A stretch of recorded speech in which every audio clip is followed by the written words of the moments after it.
আলোচনা করব কুরবানি করা কি সুন্নাত না ওয়াজিব। কেননা বর্তমান জামানায় কিছু হানাফি রয়েছে, তারা জোর গলায় বলে বেড়াচ্ছে যে কুরবানি করা ওয়াজিব। কেননা বর্তমান জামানায় কিছু হানাফি রয়েছে, তারা জোর গলায় বলে বেড়াচ্ছে যে কুরবানি করা ওয়াজিব। যেমন মুফতি রেজাউল করিম আবরার, মুফতি আরিফ বিন হাবিব, শাকিরুল্লাহ আসাদ, ইনায়াতুল্লাহ আব্বাসী, এছাড়াও আরো কিছু হানাফি রয়েছে, তারা জোর গলায় বলে বেড়াচ্ছে কুরবানি করা হচ্ছে ওয়াজিব। পক্ষান্তরে আমাদের দাবি হচ্ছে কুরবানি করা ওয়াজিব নয়। দেওয়া হলো ফরজ, যেমন ভাবে ঈদ পড়া ফরজ, এমনি ভাবে কুরবানি দেওয়া ফরজ। ফরজের অনেকগুলো দলিল পাওয়া যায়, যেমন রাসূলুল্লাহ সাল্লাল্লাহু আলাইহি ওয়াসাল্লাম থেকে পাওয়া যাচ্ছে। এক নম্বর তো আল্লাহ রাসূল কখনো ছাড়েননি, আর আমাদের উত্তম নমুনা আদর্শ হলো রাসূলের মধ্যে সূরা আহজাবের 21 নম্বর আয়াত।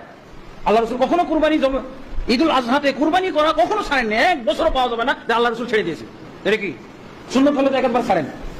বিতির নামাজকে অনেকেই ওয়াজিব বলে, কিন্তু আল্লাহ রাসূল সাল্লাল্লাহু আলাইহি ওয়াসাল্লাম হজের সময় মুজদালিফার রাতে বিতিরও পড়েননি। তাহলে কি বোঝা গেল? এটা ওয়াজিব না, সুন্নাহ মুআক্কাদা। কিন্তু কুরবানি আল্লাহ রাসূল কোন বছর ছেড়েছেন এটার কোনো দলিল নাই। তাহলে কি বোঝা গেল? এটা হলো আসল ওয়াজিব। বিতিরের সেই তো মূল্যবান ওয়াজিব, এটা কখনো ছাড়েননি। আবার দেখা যায় আল্লাহ রাসূলের বক্তব্যের মধ্যে পাওয়া যায়, সহিহ বুখারী এবং আবু দাউদ ইবনে মাজার মধ্যে হাদিসটা এসেছে এবং বুখারীর মধ্যেও আছে। আল্লাহ রাসূল সাল্লাল্লাহু আলাইহি ওয়াসাল্লাম বলছেন, যে ব্যক্তি সালাত পড়ার আগে কুরবানির পশু জবাই করে ফেলে, সে যেন আবার একটা কুরবানির দোহরায়। সালাত যেমন ভেঙে গেলে, নষ্ট হয়ে গেলে কি সালাত দোহরাইতে হয় না? তো আল্লাহ রাসূল সাল্লাল্লাহু আলাইহি ওয়াসাল্লাম বলছেন, যে ব্যক্তি সালাতের পূর্বে কুরবানির পশু জবাই করে ফেলে, সে যেন অবশ্যই কুরবানির আবার দোহরায় সালাতের পরে।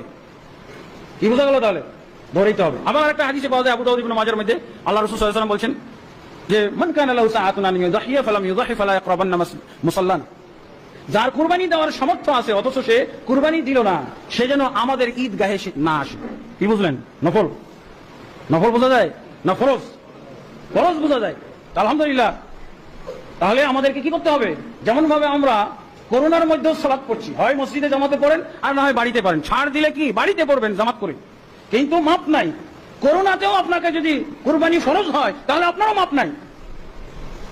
যেভাবেই দেন, গরু দিতে চাইছিলেন, 8-10 জন লোক লাগে, 5-7 জন লোক লাগে, আপনি লোক আনবেন না, সামাজিক দূরত্ব বজায় রাখবেন, তাহলে একটা খাসি দেন, যেটা আপনি বাড়ির লোকেরা মিলে করতে পারবেন। এরকমটা করেন।